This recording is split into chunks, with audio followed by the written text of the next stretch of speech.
Mbrojtësi shqiptar Marash Kumbulla është shumë pranë një transferimi te Rayo Vallecano. Klubi spanjoll dhe Roma kanë hyrë në fazën finale të negociatave për huazimin e futbollistit 26 vjeçar. Sipas raportimeve, dy klubet po finalizojnë detajet e marrëveshjes, ndërsa procedurat e fundit pritet të përfundojnë së shpejti. Konfirmimi zyrtar i transferimit mund të vijë në ditët në vazhdim.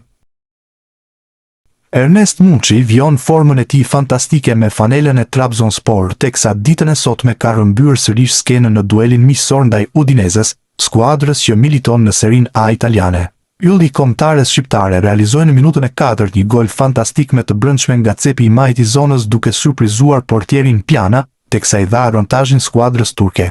Munçi është shndruar në një nga lojtarët më të spikatur të momentit te Trabzonspori, teksa në sezonin e shkuar realizoi 11 gola dhe dha 3 asiste në 26 ndeshjet e kampionatit, duke fituar zemrat e drejtuesve të tifozëve të skuadrës turke. Mbrojtësi i kombëtares shqiptare Stavrios Pilos ka realizuar 2 golësh në miqësoren e AEK Athens kundër Sin Tridence. 25 vjeçari zhbllokuai shifrat në minutën e 7 dhe në të 19-ën i dyfishoi ato. Aktualisht skuadra e tij po udhëheq me rezultatin 3-0.